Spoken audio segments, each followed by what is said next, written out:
ਅੱਜ ਫੇਰ ਤੋਂ ਨਵਜੋਤ ਸਿੰਘ ਸਿੱਧੂ ਦਾ ਜ਼ਿਕਰ ਅਰਵਿੰਦ ਕੇਜਰੀਵਾਲ ਦੀ ਪ੍ਰੈਸ ਕਾਨਫਰੰਸ ਦੇ ਵਿੱਚ ਹੋਇਆ, ਜਿਸ ਦੇ ਵਿੱਚ ਉਹਨਾਂ ਨੇ ਕਿਹਾ ਕਿ ਸਿੱਧੂ ਨੂੰ ਪਹਿਲਾਂ ਕੈਪਟਨ ਦਬਾਉਂਦੇ ਸੀ, ਹੁਣ ਸੀਐਮ ਚੰਨੀ ਦਬਾਉਂਦੇ ਨੇ। 5 ਸਾਲਾਂ ਦੀ ਇਹਨਾਂ ਦੀ ਸਰਕਾਰ ਸੀ, ਖਜ਼ਾਨਾ ਖਾਲੀ ਦਾ ਰਾਗ ਲਾਪਤੇ ਰਹੇ।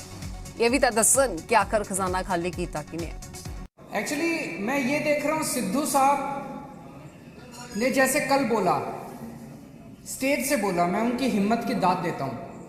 उन्होंने कहा, चन्नी साहब ने बोला कि मैंने रेत माफिया खत्म कर दिया।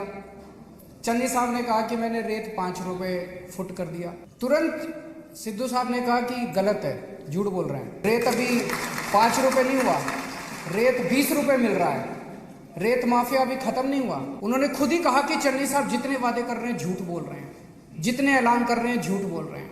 सिद्धू साहब जनता के मुद्दे उठा रहे हैं, लेकिन सारी कांग्रेस उनको दबाने में, पहले कैप्टन साहब उनको दबाते थे, अब चन्नी साहब उनको दबाने में लगे हुए, सारी कांग्रेस उनको दबाने में। चन्नी साहब कल, मैं अभी आ रहा था, बड़े बड़े होर्डिंग लगे हुए थे, बिजली मुफ्त कर दी चन्नी, गल चल्ली चन्नी मसले हल करता है। तो मैंने तो जनता से पूछा जी बिजली मुफ्त हो गई, बोले जी नहीं हुई। चन्नी साहब ने कहा था मैं मोहल्ला क्लिनिक बनाऊंगा, एक मोहल्ला क्लिनिक नहीं बना पूरे पंजाब में।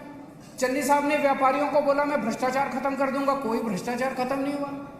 कल चन्नी साहब क्या क्या आए हैं ऑटो वालों को कि मैं तुम्हारे चालान खत्म कर दूंगा, देखते हैं होते हैं कि नहीं होते। हर पार्टी में होता है कि जिसको टिकट नहीं मिलती वो नाराज हो जाते हैं, उनको मनाने की कोशिश की जाती है, कुछ लोग मान जाते हैं, कुछ लोग नाराज होकर दूसरी पार्टियों में चले जाते हैं। कांग्रेस में भी बहुत सारे लोग हमारे संपर्क में हैं, पर हम उनका कचरा लेना नहीं चाहते हैं।